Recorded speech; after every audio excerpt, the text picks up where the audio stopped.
New York mayor rebukes police over funeral snub. The mayor of New York has rebuked hundreds of the city's police officers who turned their backs on him as he spoke at the funerals of two officers. Bill de Blasio said the public snubbing had been disrespectful to the families of the two men and to the city. Officers Wenjian and Rafael Ramos were shot dead last month by a gunman with a grievance against the police. Many police have resented the mayor's expressions of sympathy for anti-police protesters in recent months.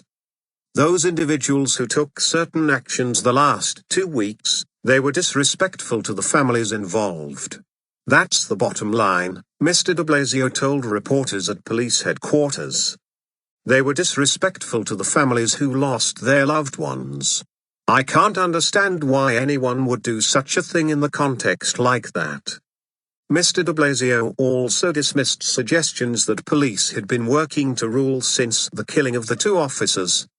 He described the apparent fall-off in arrests and court appearances for minor offenses as an aberration. I certainly don't think a few very aberrant days suggest anything compared to what you see over the course of the whole year, he said. Some police officers turn their backs on Mayor Bill de Blasio at funeral of Wenjian, the 4th of January 2015. Some officers turned their backs on Bill de Blasio as he addressed the funerals of the officers. Mr. de Blasio's remarks were supported by New York's police commissioner, William Bratton, who said that the officers who turned their backs on him had embarrassed themselves. The idea of what is effectively a labor action being taken in the middle of a funeral where we are honoring the death of two police officers, I just don't understand it, Mr. Bratton said. Speaking after the policemen were shot, the head of the city's largest police union, Patrick Lynch, hit out at the Liberal mayor, saying there was blood on many hands.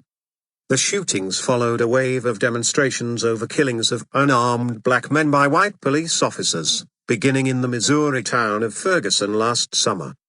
There was anger in New York after a grand jury decided not to press charges against a white police officer over the death of unarmed black man Eric Garner, who was placed in a chokehold while being restrained by police officers. Mr. de Blasio had expressed solidarity with the protesters and had publicly wondered if his son, who is mixed race, was safe from police. Critics have argued that such rhetoric helped to create an environment that encouraged violence against police.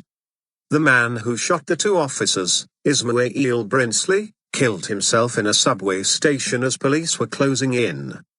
Brinsley, 28, had a history of violence and mental instability. On the day of the shooting, he went on social media to say he was planning to kill police officers.